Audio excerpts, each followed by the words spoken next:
Assalamualaikum warahmatullahi wabarakatuh. Waalaikumsalam warahmatullahi wabarakatuh. Bismillahirrahmanirrahim. Alhamdulillahi nahmadu wa nasta'inu wa nastaghfiruh wa na'udzu billahi min syururi anfusina wa min sayyiati a'malina. Man yahdihillahu fala mudhillalah wa man yudlilhu fala hadiyalah. Asyhadu an la ilaha illallah wa asyhadu anna Muhammadan abduhu wa rasuluh. Allahumma salli ala Muhammad wa ala alihi wa ashabihi wa man tabi'ahum bi ihsanin ila yaumil qiyamah. Amma ba'd. Bapak-bapak, para ustadz, para santri, jamaah salat subuh yang dirahmati Allah, marilah kita senantiasa bersyukur kepada Allah atas segala limpahan karunia kenikmatan yang diberikan kepada kita semua, yakni nikmat iman, nikmat Islam, nikmat sehat, nikmat sempat, sehingga dengan banyaknya berkumpulnya kenikmatan-kenikmatan yang Allah berikan kepada kita, alhamdulillah Allah membangunkan kita untuk qiyamul lail, dilanjutkan dengan salat subuh berjamaah, dilanjutkan dengan wirid pagi, dilanjutkan dengan kajian ba'da subuh. Begitulah kehidupan orang-orang yang beriman, sangat indah, sangat bernilai. Mudah-mudahan semua itu menjadi amal soleh kita, terutama di bulan Ramadan ini. Amin ya rabbal alamin. Kedua kalinya salawat serta salam semoga terlimpahkan kepada junjungan kita, uswah kita, Rasulullah Muhammad sallallahu alaihi wasallam, kepada keluarganya, kepada para sahabatnya, kepada para pengikutnya, termasuk kita ini. Mudah-mudahan kelak mendapatkan syafaatul utma di hari kiamat. Amin ya rabbal alamin. Jamaah salat subuh yang dirahmati Allah, agar kajian kita ini penuh berkah, penuh ilmu, penuh amal, kita awali dengan bacaan basmalah. Bismillahirrahmanirrahim. Jamaah salat subuh, kajian pagi kali ini kita akan membahas tentang Kitabus Syiyam. Kitabus Syiyam. Alhamdulillah dan juga innalillah. Alhamdulillah, kita bersyukur pada Allah dipertemukan oleh Allah dengan Ramadan tahun ini 1441 Hijriah.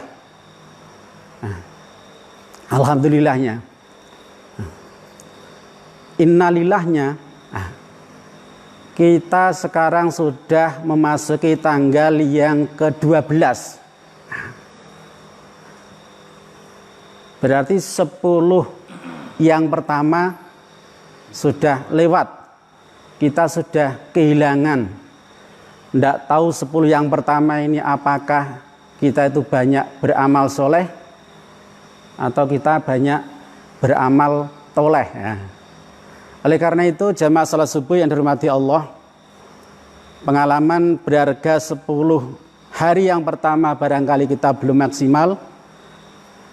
Dan 10 hari yang pertama itu tidak akan kembali lagi kecuali menunggu 1 tahun yang akan datang. Cukup lama ini. Oleh karena itu kita berharap, mohon kepada Allah mudah-mudahan 10 yang kedua, 10 yang ketiga, amal soleh kita semakin meningkat, semakin meningkat, semakin meningkat. Amin ya rabbal alamin. Jamaah salat subuh yang dirahmati Allah. Nah, kajian tentang puasa terkait dengan hukum syariat itu paling tidak di dalamnya itu dikaji. Nah, apa diantaranya dasar hukumnya, pengertiannya, kadang-kadang syarat sah dan syarat wajibnya, rukun-rukunnya, kemudian sunnah-sunnahnya, kemudian pembatal-pembatalnya, kemudian hikmah atau maqasidut tasri' itu sendiri.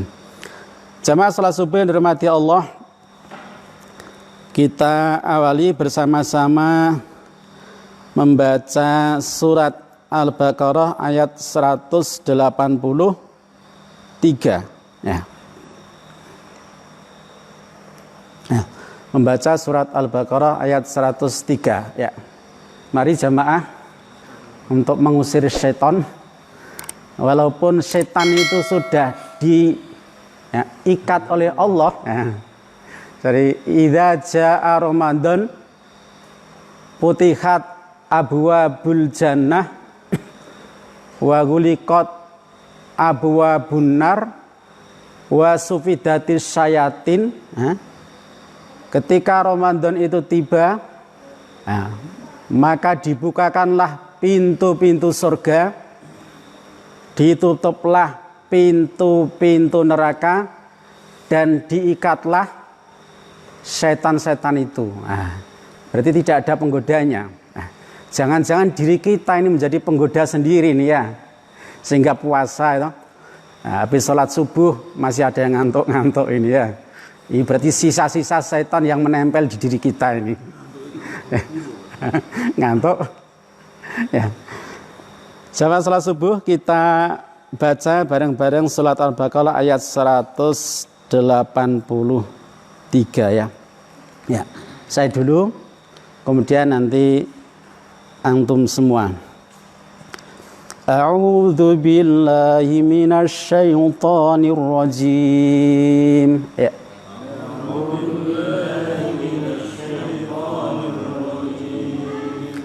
Bismillahirrahmanirrahim.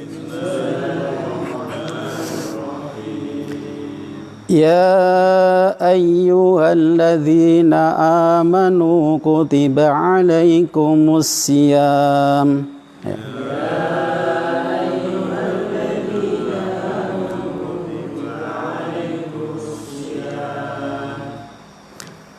Kutiba alaikumus siyamu kama kutiba alal ladzina min qablikum.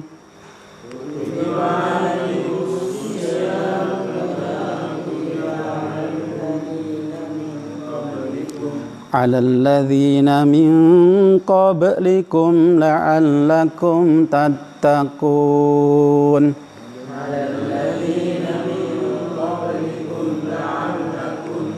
Ya. Saya Arabnya, jamaah semua terjemahnya. Biar tidak ngantuk ya. Ya ayyuhalladzina amanu.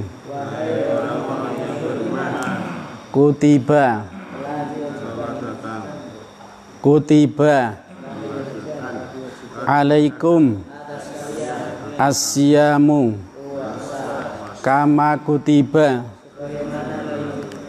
alal ladzina min qablikum la'allakum tattaqun. Ya. Jamaah salat subuh yang dirahmati Allah, jelas dasar diwajibkannya puasa. Nah, dasar diwajibkannya puasa jelas. Surat apa? Jamaah subuh? Surat Al-Baqarah. Ayat berapa? 183. Wahai orang-orang yang beriman, telah diwajibkan kepada kalian apa itu asyamu puasa. Kama kutiba alal ladzina, sebagaimana puasa itu diwajibkan atas orang-orang yang min qablikum, dari sebelum kalian, la'allakum tattaqun, agar kalian menjadi orang yang bertakwa. Jamaah salat subuh yang dirahmati Allah, dari redaksi itu, dari ibaratnya sebuah perusahaan itu akan membuat sebuah produk, itu ada apa itu ya? Ada bahan bakunya, ada produsernya ya. Kemudian ada hasil produk. Pak Ketua, hasil produk itu namanya apa? Output ya.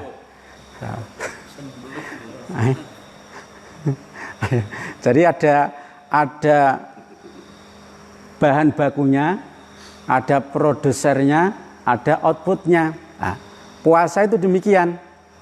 Nah, bahan bakunya apa ini? Orang-orang yang beriman dan berpuasa. Produsernya siapa? Ya orang yang beriman itu sendiri. Output yang diharapkan apa, Bapak-bapak? La'allakum tattaqun. Nah ini kalau dikaji itu dalam satu ayat itu banyak kajian yang harus diterangkan ini. Kata-kata kutiba sendiri itu menunjukkan amar. Masih ingat jamaah salat subuh yang dirahmati Allah, apa itu amar? Tolabul fi'li minal a'la ilal adna. Apa kuwi ya? Tolabul fi'li minal a'la ilal adna.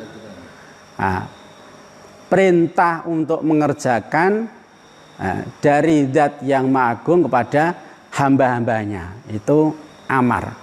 Lupa kok bisa dikatakan amar? Iya, karena segotnya itu adalah segot amar. Lah segot amar itu ada kalanya itu adalah fi'il amar itu sendiri, ada kalanya adalah fi'il mundhari' bersama dengan lam amar, bisa juga adalah makna yang menunjukkan amar itu sendiri ya. Kutiba ini adalah jadi lafal yang menunjukkan makna amar. Kemudian jamaah salat subuh yang dirahmati Allah, jadi tadi bahan bakunya itu orang yang beriman. Maka kalau orang yang tidak beriman tidak akan bisa itu diproses, karena syaratnya harus orang yang beriman. Sama apa orang yang beriman yang dia berpuasa. Kemudian nanti outputnya ya, nanti menjadi bertakwa. Lah di situ ada juga kata-kata la'alakum. Jadi la'alakum itu bentuknya adalah, jadi ada istilah taroji, ada tamani. Kalau tamani itu arep-arep yang tidak bakalan bisa terjadi. Misal masjid demikian.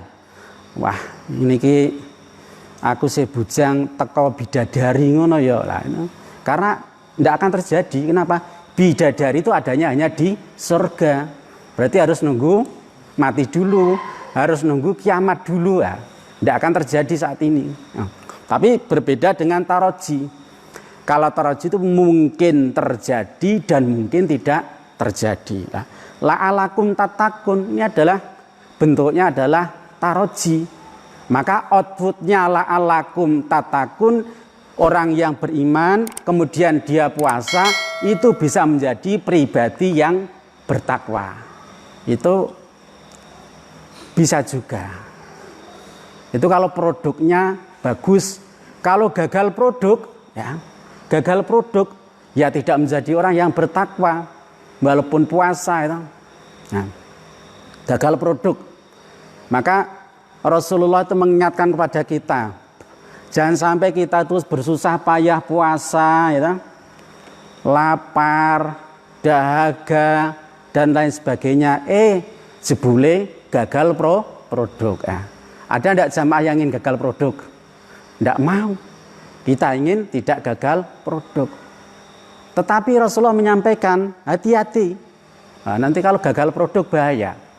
Maka aukamakal Rasulullah mengingatkan, kam min shaimin laisa lahu min saumihi ilal ju. Nah, kam khobariyah. Jadi menunjukkan makna banyak. Nah, jadi ada kam khobariyah menunjukkan banyak. Banyak orang-orang yang berpuasa laisa lahu min saumihi, dia tidak mendapatkan nilai dari puasa itu sendiri ilal ju' wal atos, kecuali lapar dan dahaga. Nah, tidak mendapatkan sesuatu kecuali lapar dan dahaga, berarti gagal produk ini. Lawang Allah mensyariatkan puasa itu agar menjadi orang bertakwa kok. Nah, ini tidak menjadi orang yang bertakwa. Puasa sudah 20 tahun yang lalu, ya ngono-ngono wae. Lah kenapa ngono-ngono wae? Lah puasa ini memang ngono-ngono wae. Nah, sudah 20 tahun. Nah, sudah 30 tahun. Nah, ada yang sudah 40 tahun ya. Enggak tahu yang usianya sudah 50-an ini berarti sudah paling tidak itu ya mungkin sama latihannya itu sudah 40 tahun. Nah, dilihat semakin pribadinya itu semakin bertakwa atau semakin rapati jelas. Semakin merunduk atau semakin dangak-dangak. Nah, yang bahaya kalau sampai mendangak-dangak ini. Jadi dangak-dangak. Nah, mudah-mudahan jamaah salat subuh yang dirahmati Allah, kita termasuk hamba-hamba Allah yang nanti menjadi hamba yang bertakwa. Nah, maka agar puasa kita itu ya, menjadi hamba yang bertakwa, maka harus ada dipenuhi tadi ya beberapa bab. Nah, ini yang panjang sekali ya, terkait dengan dasar hukumnya, terkait dengan pengertiannya, terkait dengan syaratnya, terkait dengan rukunnya, terkait dengan sunah-sunahnya, terkait dengan keutamaan-keutamaan. Lupa kok ribet mento poso kok kaken persyaratan. Lah ingin menjadi pribadi yang bertakwa kok, ya. Ingin masuk surga kok, nah, ingin punya bidadari kok, ya wajar lah ya. Kok senyum-senyum? Masa ini paham? Siapa saja itu dengar kata-kata bidadari, itu langsung jenggila. Bayangke. Lah bagaimana tidak? Gitu? Satu bidadari diturunkan di dunia itu sak donya semerbak. Nah, goleki ya. Goleki to. Sak donya. Jadi persyaratannya banyak. Karena apa? Nanti juga hasilnya banyak. Jamaah salat subuh yang dirahmati Allah. Kemudian di dalam tafsir As-Sa'di tadi, la'allakum tattaqun, itu ada tafsirnya demikian, fa innas siyam min akbari asbabit taqwa. Sesungguhnya puasa adalah sebab-sebab yang paling besar di dalam meraih ketakwaan kepada Allah. Dengan puasa menjadi sebab orang mendapatkan takwa. Maka kita lihat itu kan. Jadi banyak keterangan dengan puasa akan menjadikan orang itu bertakwa ya. Jamaah salat subuh yang dirahmati Allah, kita tadi ya. Jadi agar puasa kita itu maksimal harus ada hal yang perlu diketahui, ada yang perlu dilakukan, diketahui dan dilakukan. Tadi dasar hukumnya sudah jelas ya, jamaah salat subuh ya. Surat apa tadi? Al-Baqarah ayat iya. Kemudian berikutnya adalah ta'rifus siyam. Ya. Ta'rifus siyam, pengertian dari puasa. Nah. Di dalam fikih ya, Sahih fikih sunnah ya, halaman 87, ta'rifus siyam, definisi dari puasa. Apa itu as-siyamu was-saumi? Lughatan al-imsaku. Al-imsaku, menahan. Jadi secara bahasa itu al-imsaku wal kafu anisy, menahan. Allah, menahan itu gampang atau sulit? Menahan. Menahan. Kemudian wal kafu tunduk anisyai'in, atas segala sesuatu. Menahan, makanya biasanya di kampung-kampung itu ya. Jadi kalau orang itu harus segera mulai berpuasa, ancang-ancang ya, persiapan, maka di sana ada kata-kata al-imsak, al-imsak, al-imsak lah. Artinya apa? Menahan, menahan, menahan. Janjane itu ketika jamaah sholat subuh itu masih telap-telep, makan ini janjane masih tok. Tapi persiapan menahan diri. Jadi, kalau lengkap itu pagi itu ya al-imsak itu ya persiapan untuk menahan tidak makan, tidak minum, dari lain sebagainya. Karena yang aslinya itu kan al-imsaku, al-imsaku anil surbi, anil akli, wa anil jima, wa jami'il muftirat min tulu'il fajri ila ghurubis syamsi. Janjian itu. Mulai kapan itu menahan tadi? Mulai dari terbitnya fajar hingga terbenam matahari ya. Jadi dengar kata-kata al-imsak, al-imsak. Itu adalah agar jangan sampai nanti begitu sudah dikumandangkan adzan, Allahu Akbar, Allahu Akbar, Allahu Akbar, Allahu Akbar. Lah, sudah dikumandang adzan, nasinya masih sepiring lah. Tidak boleh seperti itu. Maka jeda itu adalah ada al-imsak itu yang dikumandangkan sebagian orang itu bentuk kehati-hatian kita agar bersiap-siap. Jamaah salat subuh yang dirahmati Allah. Jadi secara bahasa tadi adalah al-imsak wal kafu anisyai'in, menahan dan juga tunduk atas sesuatu. Tunduk.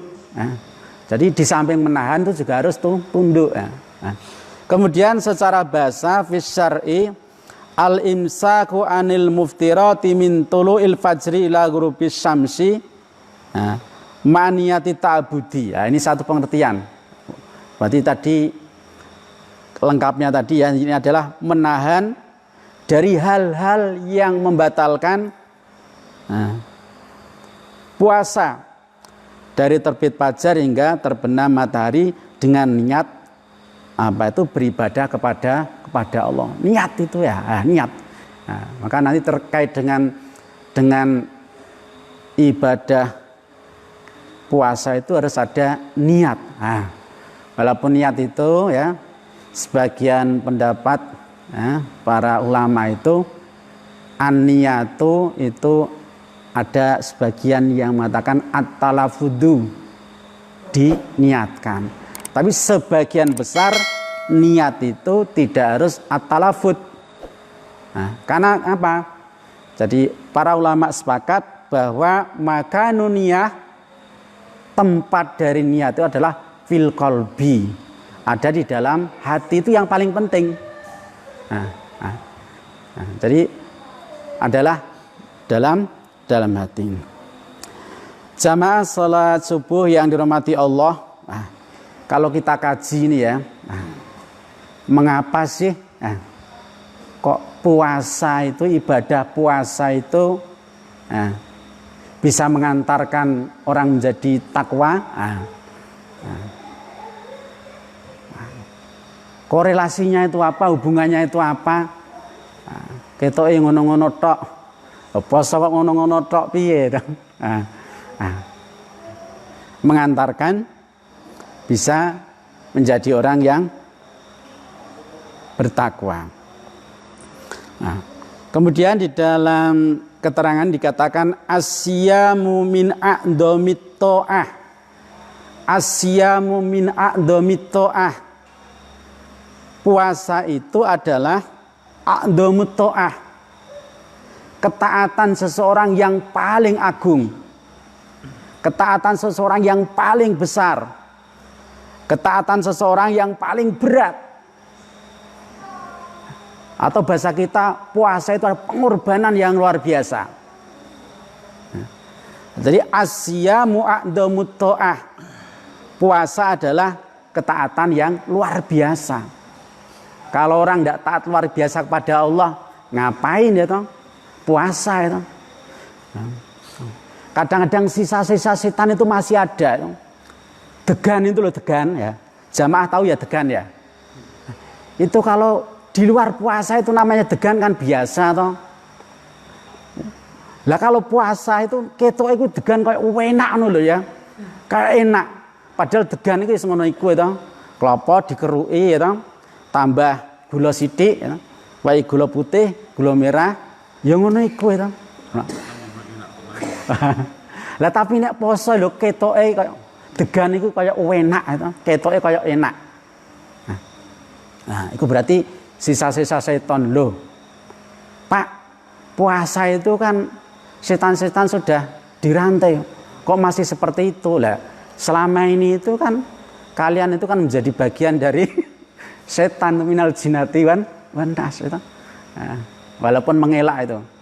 Nah, di dalam hadis qudsi kan khalaqtu ibadiyal hunafa fastalathumush syayatin. Aku ciptakan hamba-hambaku dalam taat dan tunduk patuh padaku. Bastalat humus syayatin, maka setanlah yang menjerumuskan. Nah, itu ya. Nah, jadi Allah sampaikan, Allah menciptakan hamba-hambanya dalam keadaan patuh, tunduk dan taat. Setanlah yang menjerumuskan. Nah, maka setan itu sering dijadikan kambing putih. Nah, sering dijadikan kambing hitam. Wong kok kerenge kaya, galake kaya, nakale kaya, itu setan itu dijadikan kambing hitam itu ya. Nah ini alasannya mau kan dalile khalaqtul ibadiyal hunafa fastalathumush syayatin. Asyamu a'dhamut ta'ah. Puasa adalah ketaatan yang besar. Ketaatan yang utama. Ketaatan yang berat. Pengorbanan yang berat dalam rangka apa? Allati yutaqarrabu biya ilallah, sebagai sarana bertakarub kepada Allah, bertakarub kepada Allah. Jadi puasa itu adalah ketaatan yang luar biasa, ketaatan yang agung, ketaatan yang besar, ketaatan yang banyak dalam rangka untuk takarub, mendekatkan diri kepada Allah. Coba jamaah yang dirahmati Allah, ibadah yang paling berat itu apa? Apa kira-kira? Ustaz Reda, ibadah yang paling berat itu apa? Kalau kajiannya adalah puasa, ya puasa. Kalau kajiannya sholat, yang paling berat ya sholat. Kalau kajiannya haji, yang paling berat adalah haji. Maka termasuk puasa ini adalah paling berat. Bagaimana tidak paling berat ya? Jadi puasa itu ya, jamaah sholat subuh yang dirahmati Allah, agar puasa kita berkualitas. Rasul juga menyampaikan, idza sumta falyasum sam'aka wa basaraka wa lisanaka anil kadzibi wal maksami. Idza sumta, apabila kalian berpuasa, falyasum, maka hendaklah berpuasa pula. Sam'aka, pendengaran kalian, wa basaraka, dan penglihatan kalian, walisanaka dan lisan kalian anil kadzibi dari dusta wal maksami dan berbuat dosa. Nah itu ya. Berpuasa pula telinganya itu, ya. Penglihatannya, lisannya anil kadzibi wal maksami.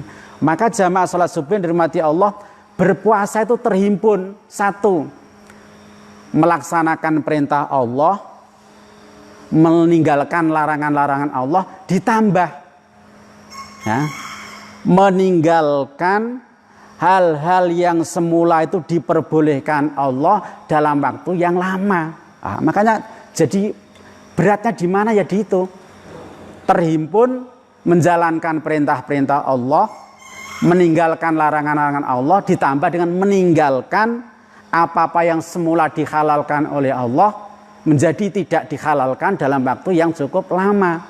Nah, min tulu'il fajri ila ghurubis syamsi. Nah, termasuk makan dan minum jamaah salat subuh itu untuk orang yang kaya barangkali berat. Nah, kalau untuk santri barangkali biasa. Kadang-kadang itu puasa dijadikan sebagai dalam bentuk penghematan ya. Ingat dulu ketika kita masih santri itu, biasanya tuh di pesantren-pesantren itu, nah, kalau tanggal tua itu serem Pak, santri itu pada puasa. Kenapa? Nah, masih puasanya dalam rangka penghematan. Padahal puasa dalam penghematan itu tidak dibenarkan. Puasa dalam rangka takarub kepada Allah. Nah, tidak makan lah. Kemudian tidak boleh makan, tidak boleh minum, tidak boleh jima. Ini berat ini. Barangkali untuk manten tua itu seperti kita ya. Ustadz Zenan ini termasuk manten tua. Ustadz Ali Subur, Ustadz Nur Said, Pak Didin manten tua. Bayangkan kalau itu adalah manten nom. Seperti Mas Purkin, berat itu. Oleh karena itu jamaah yang masih muda, kami sarankan kalau menikah jangan bulan Sya'ban. Menikahlah di bulan Syawal itu. Menikah kok bulan Sya'ban akhir-akhir, wah bahaya itu. Kalau tidak hati-hati nanti kena corona.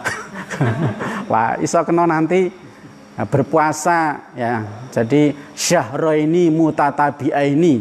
Nah, kena hukuman nanti puasa 2 bulan berturut-turut ya. Jadinya payah. Maka harus untuk bagian. Nah, jamaah salat subuh yang dirahmati Allah, kajian kita pada pagi kali ini kita cukupkan, baru sampai pada dasar hukum dan pengertian. Insya Allah mudah-mudahan Allah mempertemukan kita, Allah memberikan kesehatan kepada kita, Allah memberikan kepada kita waktu yang luas sehingga nanti bisa menyelesaikan ibadah puasa dan juga bisa bertemu untuk melanjutkan kajian puasa kita pada bulan Ramadan kali ini. Jamaah salat subuh yang dirahmati Allah, kita akhiri kajian kita dengan bacaan hamdalah dan doa kafaratul majlis. Alhamdulillah, subhanakallahumma wa bihamdika asyhadu an la ilaha illa anta. Ya, demikian kurang lebihnya mohon maaf. Assalamualaikum warahmatullahi wabarakatuh.